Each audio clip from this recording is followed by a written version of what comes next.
more pressure on the guy that goes first always. So if I'm able to do that, then by all means, count me in. No. If you do a really good job, then it's just more pressure on the others.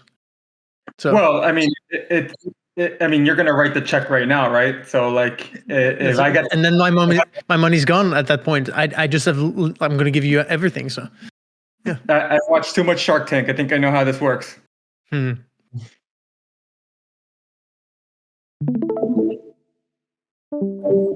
Cool. I'm gonna present to you guys Waker Games. We are a mobile Web 2 studio that's based out of Turkey. We are looking to enter the Web3 space. Currently, we've worked on over 50 different mobile games. We have 7 games of our own that are live right now, currently in the Play Store and Google App Store. And recently, the Turkish government, because of our success in Turkey right now with working with other B2B clients, has approached us and said, we would like to give you a $4.2 million grant to build Web3. We want you to build a Web3 studio. We want you to have the full studio that you have now, which is currently in an animation studio. We have a game studio, we have a music studio, all under our one house. And so they said, we wanted you guys to be our pilot. We want to see you guys kind of keep succeeding, but now in the Web3 space. But in order to unlock the 4.2 million, we do have to raise 2 million of our own. And so we are currently in a $2 million raise, essentially unlocking 4.2 million, giving us a $6.2 million runway, which looks like for about 6 to 7 years for us to be able to survive. And so I'm going to go through to you quickly kind of what Waker Games is. I won't really go through you the stuff about Web3 because I think you guys all know it. Broken incentive models, broken business models. You know the free-to-play VC token. I think we got that. I'm going to go right into who we are. So I think one of the things that we've had a lot of success in the Web2 space is the gamified rewards, the social features, and the brand building. One of the things that we kind of always say to people, look, there's a reason why Disney is kind of one of the best out there is because they make a movie, they make a game, there's animations, there's merch, there's ways for you to fall in love with the IP, and there's ways for you to showcase that IP. And the same thing very similar with what we've done here at Waker Games. We have a game, we have a YouTube series, we have actually a YouTube Kids series as well. We have a Jiffy campaign, just hit over 30 million views, started about a month and a half, 2 months ago. So we've found ways to make sure that when you fall in love with what we're building, there's ways for you to share it. And I think the user evolution journey in the Web3 space is broken or not understood correctly. And that's what we are bringing to the Web3 space from what we've done. And so again, Game Studio, how we're going to look at making a player, an owner, and a creator, the Waker Land model. Here's 7 games right now that we kind of, 6 of the 7 that we currently have live. Hop to Carrot and Leap to Color is for our ages between 2 and 3 years old up to about 10 or 11 years old. Thieves Rush, Light Sky, Streamfall are kind of our age group between 15 and 35, and Gift Tower being kind of more of an open genre to everybody that's in the audience. So again, multiple ways of different IPs that we've incorporated. We're going to all incorporate them into what we've already built with Waker Lands. And I'll showcase that in just a little bit. Again, y'all know what the power of Web3 is and why we're all here, especially believing in Web3. And so we're taking multiple IPs and really building into several other different games in the coming future. And so the user evolution journey is something that I'm going to highlight here. Again, how do we acquire somebody, which is the consumer? How do we retain the consumer? How do we make them a creator? And how do we make them a collector or convert them into an evangelist of what we're building? And that's the biggest thing in that we want to harp on is the user evolution journey that you're going to have within Waker Games. Again, playing games, listen to the music, listen to the YouTube, Jiffy campaigns. We eventually probably will go down the route of merch as well.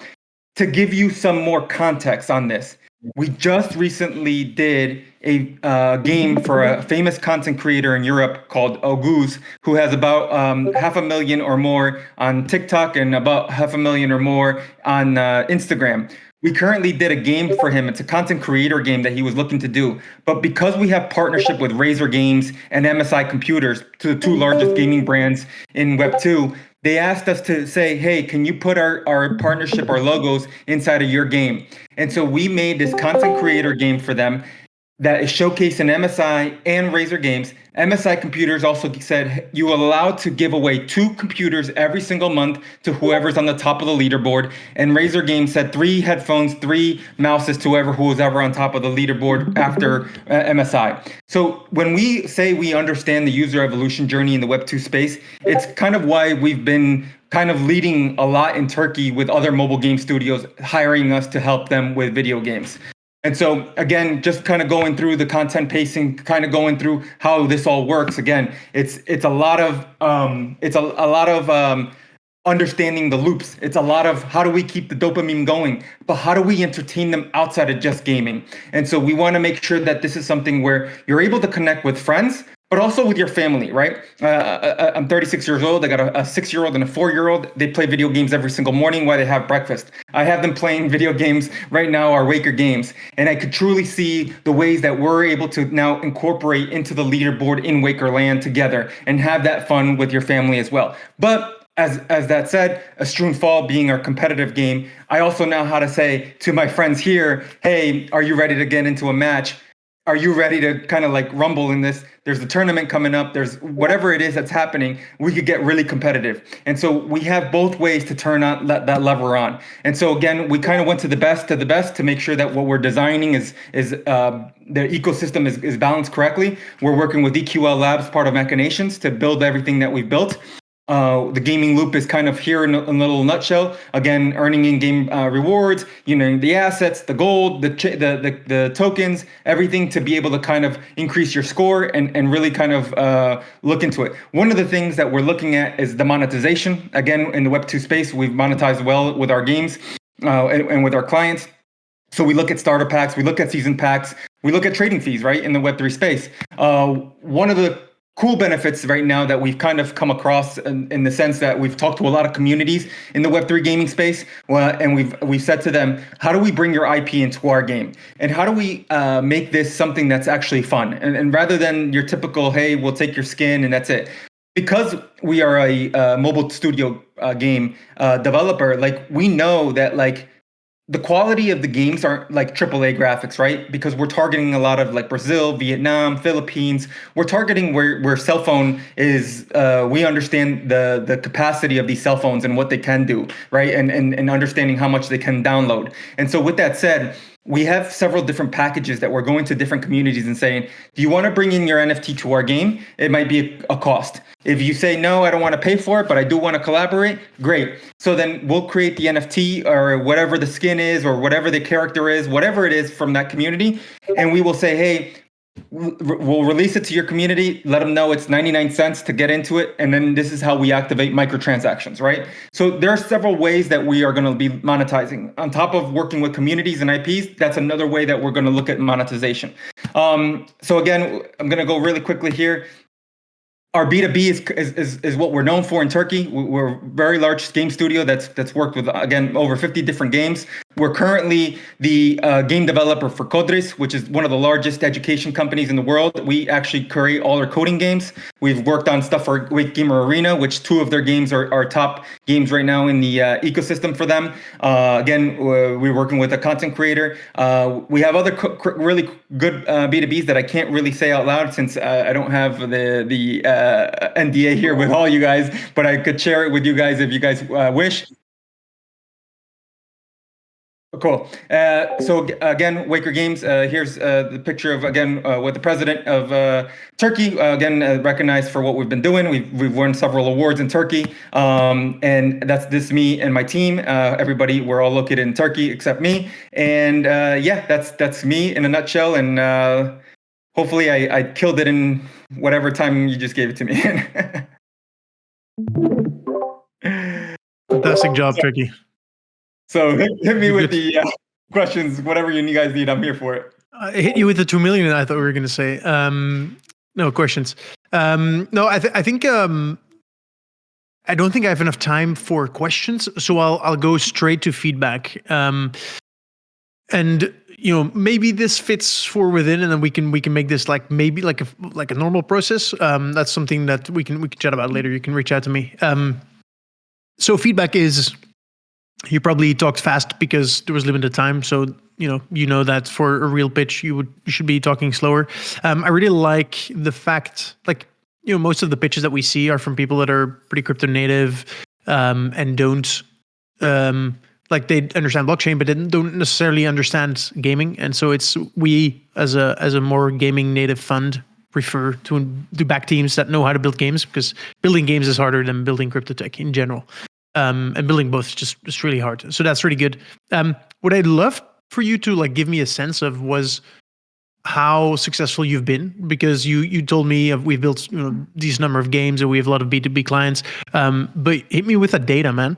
Like, I don't really care about names, right? But just tell me like, oh, we've launched 5 games that have done more than 20 million in total revenues. We've onboarded these amount of players. These are like the stats that we tend to look for. That's really important. So just to quickly, yeah, most of the games that we've created for other our B2B have been way over 20-50 million downloads. Again, Coders being the biggest ones. For our games, for our games that we've gotten a little over 10K downloads across each game has gotten it's over their 10K marker. We haven't done any marketing for our games. We have zero marketing dollars for that. And so the reason for this is that because the government's so serious about us is now we're turning marketing on. And that's kind of why we're like, okay, let's raise the money and do marketing. And because we've advised all these other games on how to get to 20 million downloads, we know what we need to do is just, as you know, promoting mobile games. It's all about the ads and having the right money and allocating the right money. And because we have zero in the sense of marketing dollars, and for our own games, we just kind of have used what we've built as a community just by doing word of mouth and referrals. So I think we've done a phenomenal job for that, crossing over 10K downloads in a very little amount, but we've allocated $0 to it. Okay. I think my final point is around the story of the company. It wasn't super clear for me. So it sounds like you were like a dev shop where you were building games on demand. You've built a few of your own games, and then the whole situation with the Turkish government willing to grant you money to build in Web3, that was a bit unclear. And you made it sound like, and I might be wrong, but that's how it came across to me, that they told you if you would be building within Web3, it's something they want to stimulate, and that's why they would give you money, which made it sound to me like you decided to build Web3 games because the government was going to give you that. Yeah. I guess maybe I should correct that, and maybe it's because of the speed I'm running at. Perhaps, so I apologize. So yeah, we've been recognized several times in Turkey, right, for the work that we've done. And so we started actually poaching the government and saying, hey, we want to build in Web3. We really believe in Web3. Turkey, I don't know if you know, but is one of the largest ones in crypto, and how like positive of it is the response. And so we actually approached the government when they started giving out grants to certain individuals within the country about working in the tech industry. And we said, what are your thoughts about Web3? We're looking at building Web3. And they said, okay, cool. Let's talk about it further. After about 6 months of due diligence with them and going through a pretty hefty process with them, they said, okay, we're all in on this. We see the vision. We see what you guys are doing. We really kind of believe this is the way. We know that crypto is getting hot. We know gaming is getting hot. Okay, what do you need to get this going? And so we pitched them it was more than 4.2 million. They came down to 4.2 million, and they said, okay, this is what you need. This is what you got. Go for it. Like, start running. And so here we are running. Okay, good. I think there's a good story, like a succinct story to be told there, right? It's like, we started as a dev shop, then we started building our own games. And what I'm missing, and this is something that I ask from a lot of teams, is like, what most specifically do you understand about building these games that you can improve drastically using these Web3 technologies, right? Make that clear to me. For example, if you're super experienced with mobile, you know that everything revolves around the customer acquisition costs and the customer lifetime value. And if you can convince me that you've realized that through Web3 tech you can increase the LTVs, then and it drastically changes that equation, and the equation you're so deeply familiar with, like, this is something that you need to keep repeating, right? You need to keep convincing me how well you know this space and how your new approach is going to be improving all of your metrics, something you already understand. And so there's essentially a very limited amount of new things happening. You're essentially executing on what you know already with a new technology that will allow you to do way better. Yeah, I agree. And I skipped all the intros and who the team is and all that stuff. And I think that's probably where I missed all that because of the time wise. But, I would love to probably, if I could catch a 30-minute break, a call with you, I would love to kind of like really kind of go thorough with you and show you what we're building. Okay. Good. You know what? Let me, Ryan, you can give my contact details. Or actually, you can find them here. You can just message me on my DMs and Discord are open, and then we can sync on the side. Great. Well, yeah, no, I appreciate you guys' time. I appreciate all the feedback. If anybody else in the audience has any feedback, yeah, I would love to keep perfecting this pitch as we are raising. The one thing I didn't mention is that Merit Circle has given us two grants. One grant with covering all the gas fees to build on there, and then a developer grant to build on Merit Circle's Beam. And so we're haven't chosen a chain, but we're probably narrowing down to Merit because of all the success that they're having, and it makes a lot of sense for us to have the user experience be something that's utmost at the forefront, and having no gas fees is something with mobile games that we look for. I have one feedback note. This time is it time, Ryan? Again, never mind. Oh, really? Okay. I'll be real quick. Hi, Oren, former head of US Live Game Ops at FunPlus for Guns of Glory, which was a super successful real-time strategy game. My one feedback is throughout the entire deck, and I worked in Web3 gaming since 2018, so preface some context there. I didn't really see too much about how you might fix the play to earn issues that I think most of the industry is having. I think it's really cool that you're coming from a gaming background. And I saw like some NFTs and you using IPs, like really famous, NFT IPs in the games, but I didn't really see too much about, okay, but I want to see the games. What makes the games fun to play? And how you're going to deal with sort of the play to earn issues. And I think Nico here was right as well. There's some other things that were missing too, but I think that was at least me as a gamer and as a game operator. I just want to see the game. Why is it fun to play? Why do people want to pay money, spend money? So that's the most important thing to me, and I didn't really see that. But again, it's 15 minutes. I would say try to practice around 1 to 5 minutes of a pitch. So when you do 15 minutes, it's like this is way too much time. So I would recommend that as well as sort of like a follow up. I don't know. Appreciate appreciate the comments, and we do have a trailer. I'll drop everything in the chats. There's a 2-3 minute trailer on some of the games. We have 3 games yet to be published that are completely done. We're waiting to choose the chain and then the funding so that we can release these 3 games. That's where we're going to be spending a lot of marketing dollars for what we're doing. So appreciate everybody. Thank you, everybody, for the time. Awesome. Good job, man. And Trekkie, big respect for you for going first. That takes a lot of confidence to do it. So good job. Well, there's still money in the pot, so for whoever's next. All right. So, Smasher, I believe you are next. Are you ready? Yes. So let's dive into this. The stage is yours. So we'll start to pitch you guys about FOGDAO. So it's an on-chain idle RPG on which I've been working for a few months. So it's a crypto-native GameFi protocol. So I'm not from the gaming industry, but I'm more of a crypto-native dev that then switched to gaming as it's one of my passion, and I really love to build into this. So let's start right off. So a quick summary before we start. So we will talk about the market overview and the market, the GameFi market in general. Then we will deep dive into the game, so FOGDAO, review the tokenomics, our fundraising, and our investment thesis. In the interest of time, sorry to interrupt you, you don't have to do the market overview. Then we have more time for feedback. I think we're all on board here. I think, we all know. Great suggestion. It's all right. So let's deep dive to our key points. So FOGDAO is a player versus player either RPG. So it's fully on-chain. With this protocol, we try to introduce revenue sharing to the gaming world.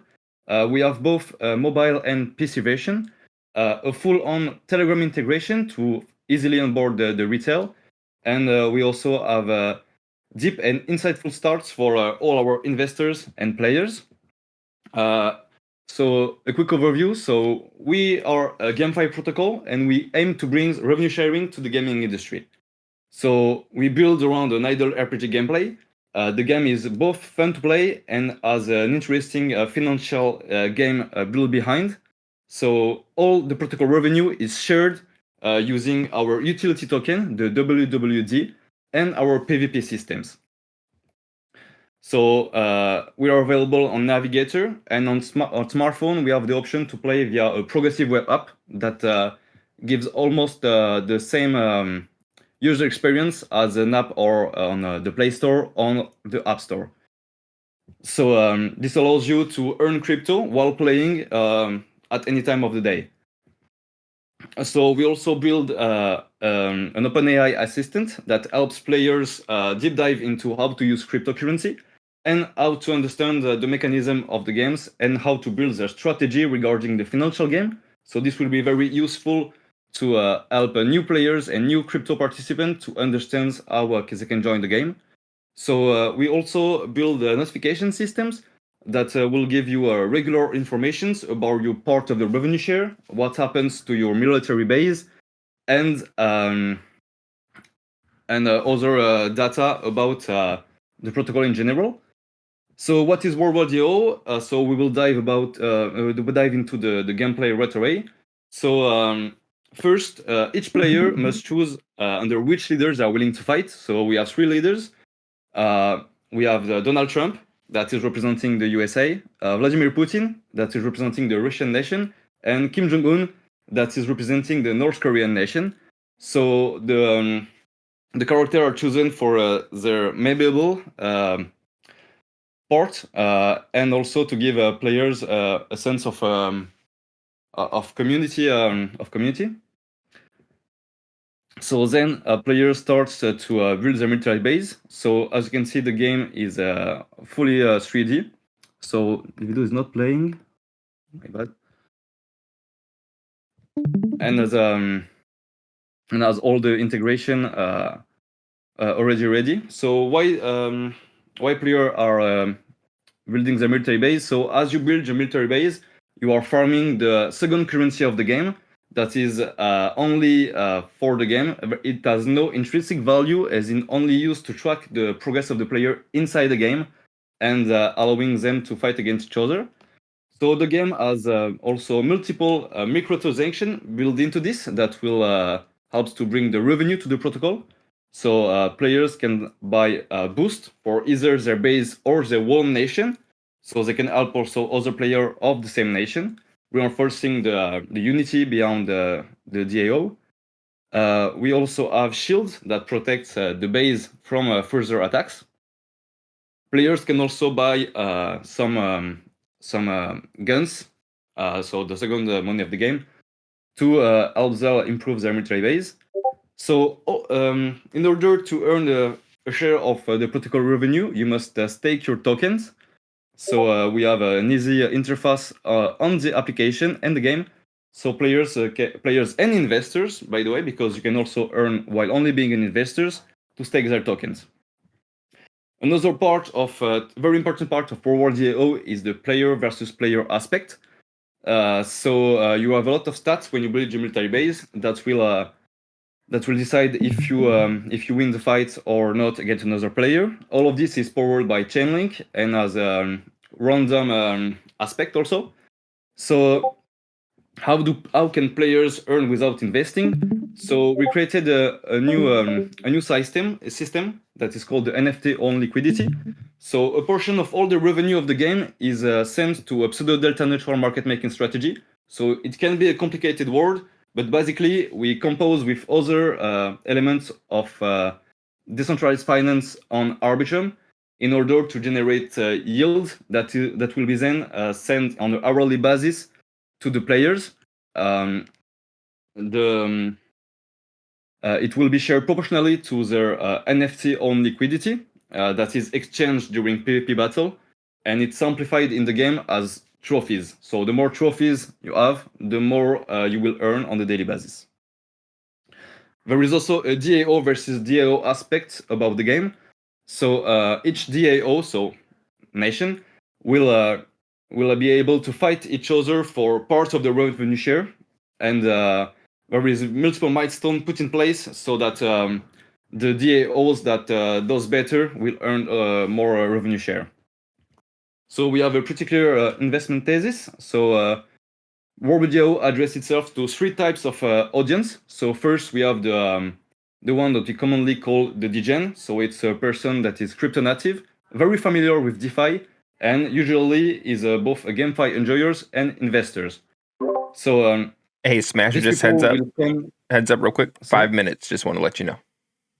Thank you. So in order to target them, we have built an interesting financial game and interesting and innovative gameplay that is totally unchained. And the degen will usually follow his instinct, but also smart money. Then we have the intelligent investor. So the intelligent investor will invest based on narrative, so the GameFi, and fundamentals, and will pay attention to the game metrics and revenue. So if the game earns a lot of revenue, it will give an intrinsic value to our utility tokens. And this is what the intelligent investors will look out before investing. So in order to reach these intelligent investors, we plan to reach a lot of DAO, KOLs, and VCs, and propose them an interesting seed round for them to join at a low full diluted value. And the last one, and the most important one, is the traditional gamer. So usually they come from the gaming world or are just starting to get into GameFi. So they also have a free-to-play option to start with. And they will probably start to invest if they really like the gameplay or if they get converted into an investor either by the previously explained revenue sharing mechanism, but also by the gameplay. So ultimately, they will be pushed to purchase microtransactions only to stay competitive against other type of players, such as the degens, who will partake in mostly with an optimal strategy in the financial game. So our bull cases. So if the games is doing as well as we want it to, we will place ourselves very very well as at the beginning of the bull runs, and as we expect massive waves of new players, we will be able to onboard them easily with a simple gameplay that is inspired by, for example, Clash of Clans, and our revenue sharing mechanism. So we just took some numbers from Supercell. For example, the game from which World War is inspired, so Clash of Clans, raked $1.1 billion in revenue. So at the current stage of our tokenomics, 80% of our revenue is shared between the investors and the players. So if it's a big if, but if Clash of Clans was doing the same revenue sharing system as us, it will they would have shared more than $800 million to their players, making it bigger than any lottery or lotto available everywhere. So a quick dive into the tokenomics. So the WWD supply will be shared as follows. So 25% for the ICO, 50% for the liquidity. We plan to do an airdrop for our early supporters and players, and 10% will be put inside the treasury, and 5% will be used for a liquidity mining incentive on crypto native, Arbitrum native dexes. So this is the current fundraising that we're proposing to investors. So it's split into three parts. So a private part that will be for DAOs and VCs. So we're planning to raise at a full diluted value of $5 million for 6% of our total supply, 7.5% of the total supply for our whitelisted members and beta players that help us improve the games, at a fully diluted value of 7.5, and we'll start our public sale at almost 9 million fully diluted value. Hey, Smasher, so you got 1 minute left. So any last key points you want to hit? So finishing the speech. So where are we currently? So we have a live beta test on Arbitrum Quarterly. We're currently on the stage of recruiting more beta testers through an incentivization program that is the airdrop. We're in current discussion with Arbitrum Foundation regarding gaming grants and further partnership. And we're currently finalizing our 3D assets, as it's one of the only things that lacks to the game. So who we are, we previously built Petroleum, so it was an innovative GameFi protocol which resembled more than 2,300 players on Arbitrum. We got a lot of feedback from the community, and we are still followed by the most passionate gamers. we learned a lot from this experience, and we are ready to make World War DIO a success. So here you can find some links that I will also send in the chat, and I thank you for listening to the speech. Great Thank job, you, Smasher. Smasher. Thank you. Good job. Where are you based? Out of curiosity. France. I actually knew that, or I could have guessed. I think they will be. Fantastic. So I think this is a particular pitch that is probably best targeted at more crypto native VCs. I consider myself more game native VC, and I think the style of pitching differs. I would say the previous pitch was more aimed at a game native VC than at a crypto native VC, and it's like there's a slight difference there. I don't know, like I can't define exactly what would work better for a crypto native VC, but I know that this one it just raises a bunch of questions with me as a games focused person.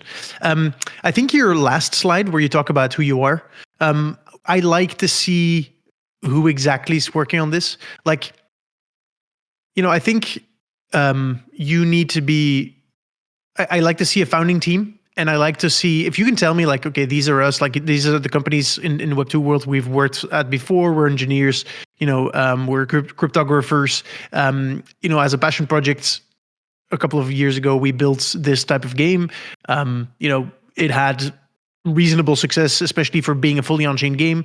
We took an enormous amount of learnings, and we're taking that to build a new version that iterates on some of those learnings that we believe has a strong chance of being successful. That's already like a very strong message and a good narrative. If that makes sense. I see. So a team branding that is more focused around us, or perhaps our team and studio, rather than the game. Well, I would say start with that, right? It's like, right. I'm always asking myself, like, why are you doing this, and why should I invest in this, and why is this? As I try to describe this, I'm a gamer, right? And many investors are gamers, and we try to get an unfair advantage, right? Why do you have an unfair advantage in building this? And one unfair advantage that you have is that you've already actually built. It's not your first fully on-chain game that you're building, right? And so that's really important to start with. And I'm always also really curious in all of your decisions why you take them. So, for example, why are you building fully on chain? Maybe your answer is we want to have a built-in system to reward all of our participants and share revenues. But like that doesn't really require you to be fully on chain. You could theoretically do that with the game running off chain and having like certain points where you can generate revenue, so microtransactions and maybe transaction fees and all of these moments that could go to like a treasury that then gets distributed amongst the token holders. And so that's a question I would have. Maybe perhaps you can take a minute to answer that one. Yeah, all right. So we are building fully on chain for some reason. First, it helped with transparency. Without being fully on-chain, we could, for example, took all the microtransaction and use them for us rather than redistribute the revenue. Since it's totally on-chain, it's all the money that comes inside the game is totally traceable. So we can guarantee our investors and players that the funds are used as advertised. First of all, the games is not totally on-chain. All the game engine, so all the mechanism of the game is on-chain.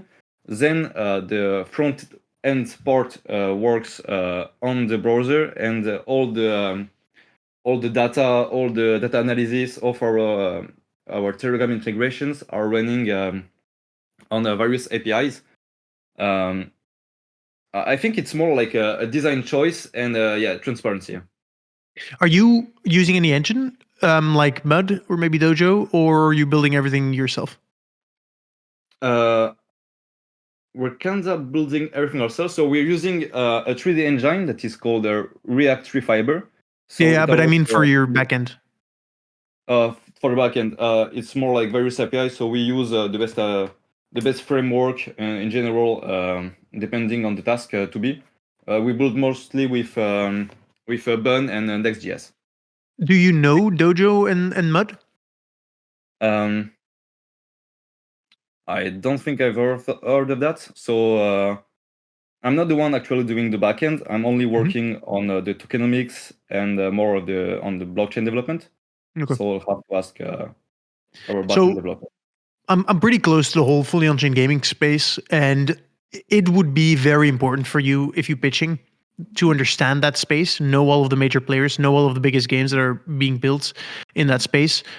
Because if you don't know that and an investor asks questions about it, it's a pretty red flag, pretty big red flag.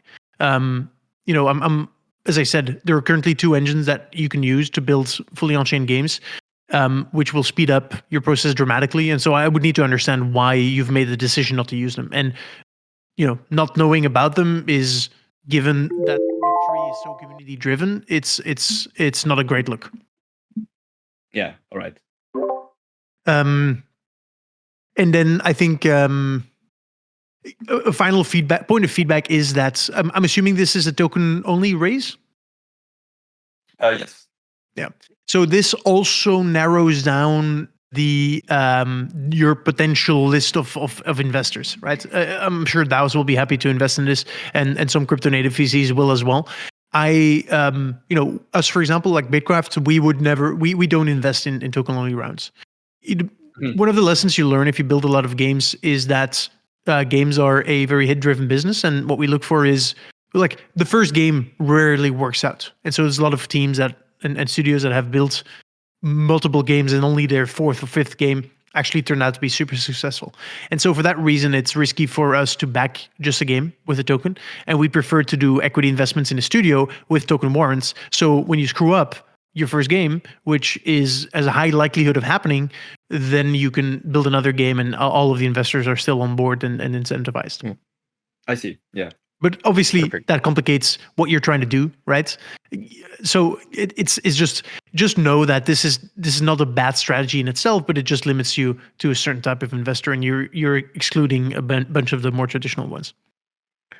All right. So staying on time, gentlemen. Game or, One more question. Sorry, yeah, go ahead, Smasher. yeah. Any feedback about the financial game and the global gameplay? So I think it's dangerous to mimic your game to Clash of Clans. I like the idea of going for a financial game like Wolf game style, where it's very much a degen focused, high LTVs, like high risk, high reward type of gameplay, very strategic. I think that actually could work. And we didn't dig into your game loop itself for me to give much opinion about that. So I like that idea. It's dangerous to copy too much of games that already exist, though. So if you're saying it looks a lot like Clash of Clans, that becomes risky. But again, yeah, maybe you have made a few adjustments. But yeah, regardless, I think I think there's a few things to slightly improve about in the pitch, but generally, like, I'm a fan of fully on-chain games. I think it's interesting. So I think that will get a lot of hype in the months and years to come. And given that hype, I don't think it's unreasonable to see you get a bit of funding for this. All right. Thank you. I had a couple of comments. Is there time? Always time for you, Maria. What's up? Been a while. I'm in the darkness. Yeah, I was gonna say, you mentioned Trump, Kim Jong-un, and Putin. I would just suggest staying away from that because it really politicizes your pitch and your game. And to me, that was an immediate red flag that you'd probably put off like an addressable market without a reason for it, because you could just give them fictional names and not, make it tying in so much to what's happening in reality. And then the other point is what Nico said about Clash of Clans. When you showed the revenue that Clash of Clans make, and that was your foundation of what you could, like what performance your game could have, to me it was a major red flag as to whether the studio has the skills of analyzing the game market and game making, because like Clash of Clans is historically undefeated, and it's very, very hard to compete. Many people have tried and died. Many games have tried and died. And so I'd say just completely stay away from making that kind of statement. Because it I don't know. Sorry, I'm a loss for words. I would agree. I'm at a loss for words at the end. I would agree. We'll do like Clash of Clans. It was just to take the numbers and apply the tokenomics that we are building on top of it. But I understand. Yeah, I'll try to be more careful in the future.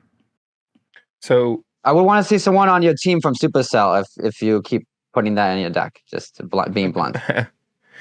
So to keep on time, I want to make sure that we give Hangry as much time as we've allocated everybody else. So Hangry, the stage is now yours. Hey folks, thank you. Loving it so far. It's really cool. Be gentle. Kidding. One sec. Never. Can you see my slides? I can't. I saw it for a second, but now I don't see it anymore. Double check. Am I sharing? Oh, okay, no. 2 seconds. It went into play mode. How's that? Yep. Sweet. All right. Welcome to the world of Hungry Animals. We're in the process of building a play-to-donate RPG. The focus here is championing animal charities. I'm the creator, 3D artist, and lead kind of developer on this. There's a team behind me, and let's dive in. We're looking at the charitable sector, the philanthropy and donation charitable sector is 182 billion annually.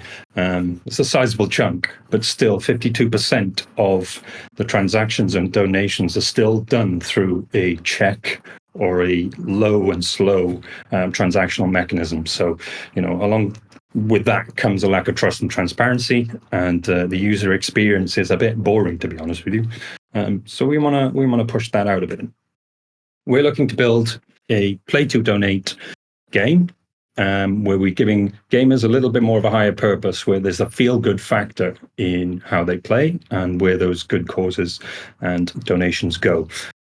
We're looking to incorporate the animal charity evaluators mechanisms to vet all charities that we onboard, and then the player has the ability to select which charity they play on behalf of. So essentially our players are becoming champions for charities, and there's a deal flow of as they play through the purchase of the passes, that we take a portion of that and it gets flowed through to the charities. We want to look to increase that repeated donations to charities through crypto. We won't look at much on the markets. There is a big market and a global revenue for gaming, but equally the charitable donations market is quite similar. But we're looking to target the smaller charities and incorporate that to a gamer demographic that really is wanting to give back. 96% of charities are below 1 million in revenue annually.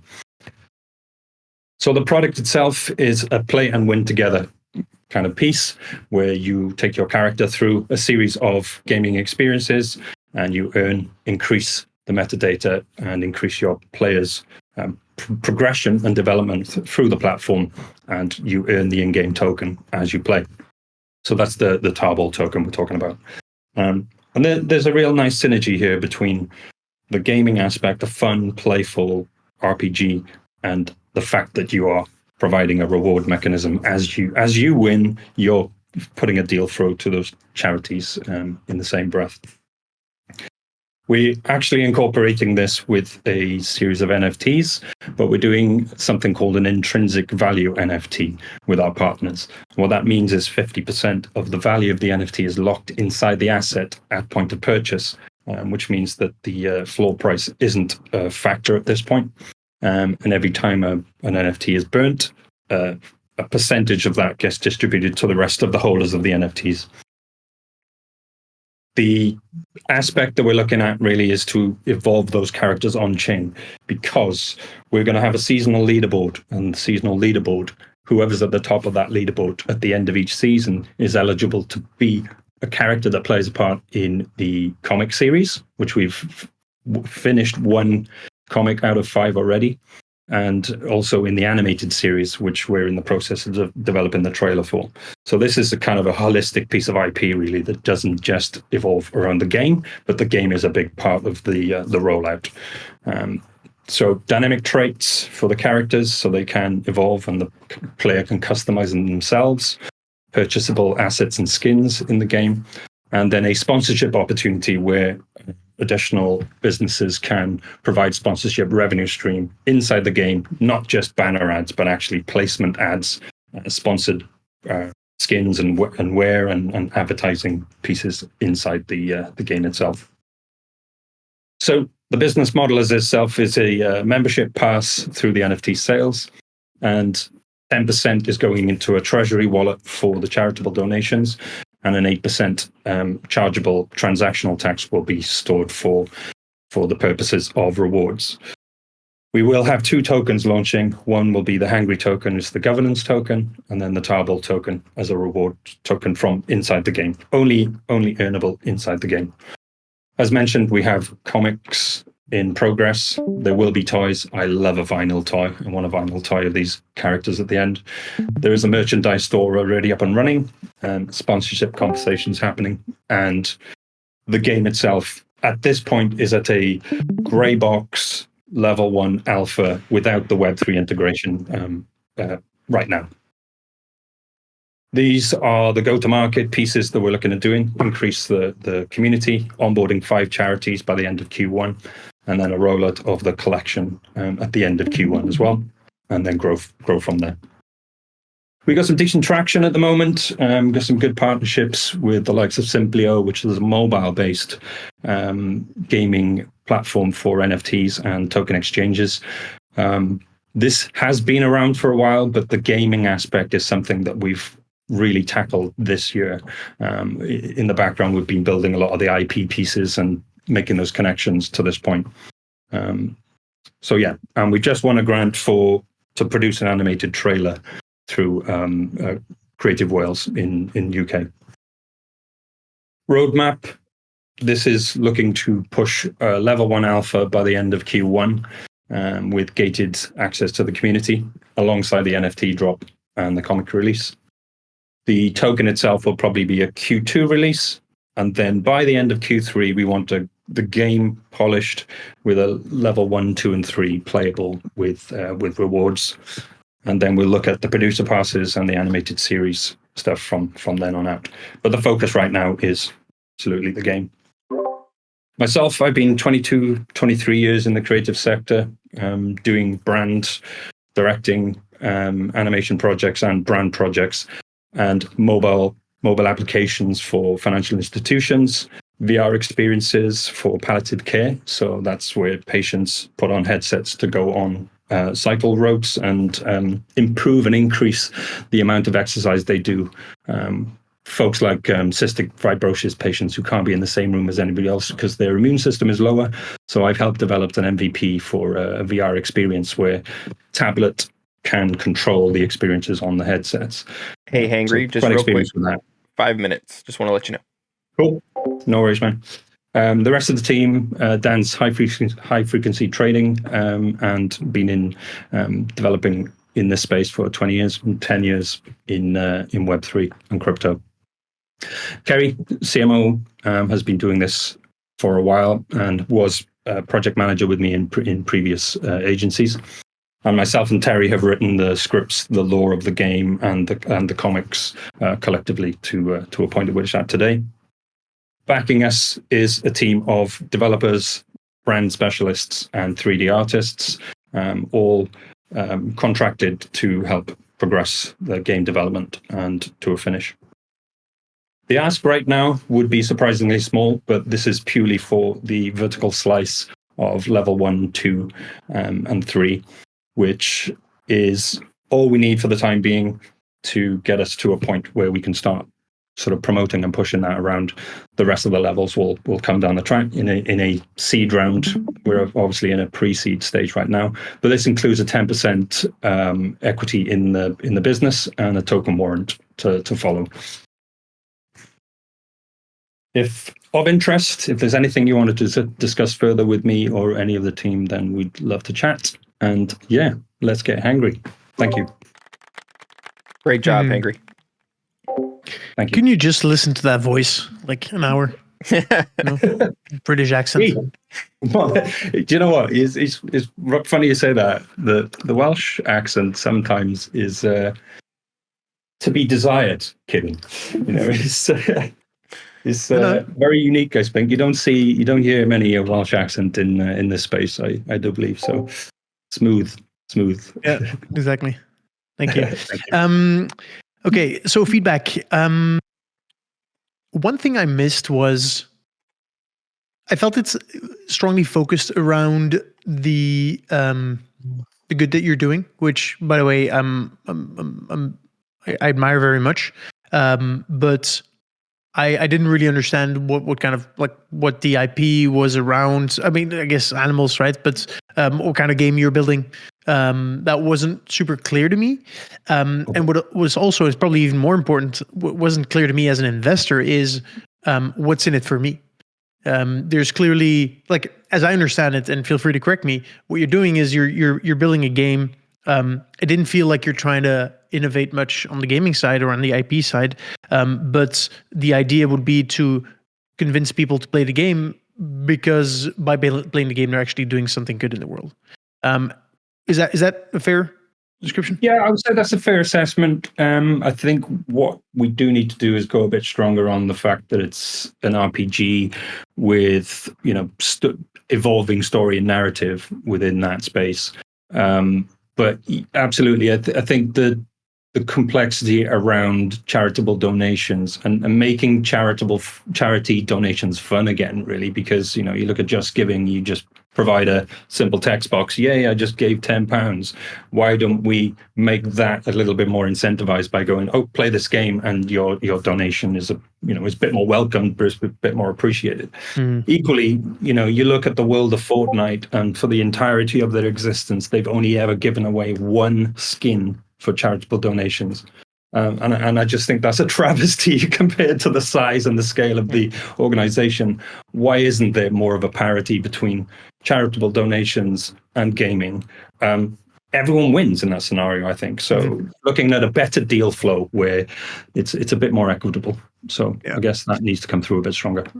I think that makes sense from an idealistic point of view. One of the businesses I built was I built a payments app that would plant a tree every 10 payments that you would do. Okay. And we really struggled getting people actually to change their habits, because in the end, that's what you're asking, right? You're asking people to, in my case, I asked people to change their habits, which is either use a card or use another app. And I found that really hard, even though what we were doing was actually something that was like a net positive for the world. What you're doing is people to spend their time, which is probably even more valuable to them, right? And so there's a few things I would love to understand, and I would love, like, from a pitch point of view, to have some data around. If you can tell me, if you can give me data that, if being given the choice between two products, and ideally these would be like entertainment products, and the consumption of one product would actually be like a net positive for the world, that if that drastically changed people's habits, like if you can give me data for that would be a really strong part of this pitch. Okay. No, that's something off the top of my head, I will not have, but I would absolutely look to nail that down. When you look, I'm just trying to think of the, the genre and the style of play, which has recently brought my attention to Hi-Fi Rush, right? And that kind of like very fluid entertainment mixed with gaming, kind of, if you can capture the attention through animation and that gaming piece, but also produce the deal flow is as those players win, there's a flow of that kind of revenue that is stored in the treasury that they are the champion for, that gets through into that charity. So it's a incentivized thing. For me, the other thing that we were thinking about was that if esports tournaments where games like this have a sponsored mechanic where as you play, you are definitely championing that charity and you're incentivized to play on behalf of that charity. The publicity and the play around that could be very interesting. But I'll take that on board. That's a very important note, I think, if you had the choice of two, why would someone choose this over a traditional, your Fortnites of the world, which is not something we want to compete with, but unfortunately we're going to be in that realm of looking at it. So I'm not afraid of that, but it's definitely something to flag. So final point, because I have to drop in 2 minutes, unfortunately. I have a call. but I'll leave this open and you guys can keep chatting. I think for me it would be really important, or it would be interesting and make more sense to me if you could have the doing good integrated into the game in some way, as in, like, if you have supported an animal that's, that would have like a material impact on your gaming experience, and maybe that's already the case, right? But it just didn't come out for me, and this would be important, and because like this is a really important point to me, because that is one when you start differentiating from like any other experience, right? Yeah. Yeah, no, appreciate that. That is definitely what is in our minds in terms of fostering a dog or fostering a cat, where those skins or their assets are with you within the game, right? So you are seeing the results of your gameplay, where you have actually managed to affect positively the life of a cat or an animal or an endangered species, because they become your NPC or your quest deliverer for some of the challenges in the game. So 100%. But I don't think, you agree. I don't think that comes through. I'm used to pitching 5 minutes flat, boom, and not having the time to really relax, spell it out, and slow down and explain a bit more about it. So I appreciate that. This is definitely the 5-minute pitch. Yeah, and then I guess also explain to me how this is interesting for investors, right? Because in the end, the like, professional investors have a duty to their limited partners to maximize the amount of money made, and so like, it feels good to me to help animals is a good reason, but it's not a reason that's going to fly with our investors, unfortunately, right? It's just the way it is. Yeah. Nico, I actually have a good. Real quick, Nico. So appreciate you you. might. If you need to drop, totally understand. Yeah, I got to drop. Yeah. Sorry, Maria. Over to you. Yeah. Okay. So I'm out. Thank you, everyone. Amazing job. And thank you very much. Yeah, looking forward to the next one. Bye. My camera doesn't want to work. It might be worth checking out Trees, Please. They were making a mobile game where part of the game is that they would plant trees, like actual trees in the world. But similar to what Nico was saying, you're essentially adding a cost to your game, like a fixed cost, and a cost that actually scales with the players that you have on board. And so it was very difficult for them to figure out a business model that was attractive and would achieve the growth, as to whether they weren't doing the good for the world, really. So they're a good reference of trying to make a game. Brilliant. Okay, thank you. I'll check that out. Yeah.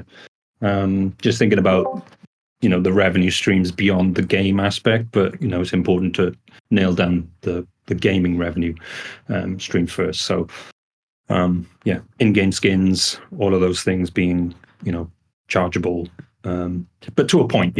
We want to make sure that the gaming experience is top notch first before you start introducing some elaborate microtransactions all across the board. So hey friends, just real quick, I need to jump in and do some work for a contract gig I'm working on, but I hope this was valuable. We'll chat more in the Gaming Startup Collective Discord about what we liked, what we didn't like, how we could do the next session better. Our next session with Nico is scheduled on January 10th, I believe at 9 a.m. Pacific. So I'll get that out. But feel free, stay here, jam, talk strategies, feedback, and we'll catch you in the next one. Thank you very much, dude. I got to bounce. I got to help my parents move house. So you scoot up. The charitable work never ends. You know what I mean? It just keeps coming. Appreciate the time, man. And we'll Thanks, catch Ryan. you in the community. All right. See you, everyone. Cheers, Ryan. Peace.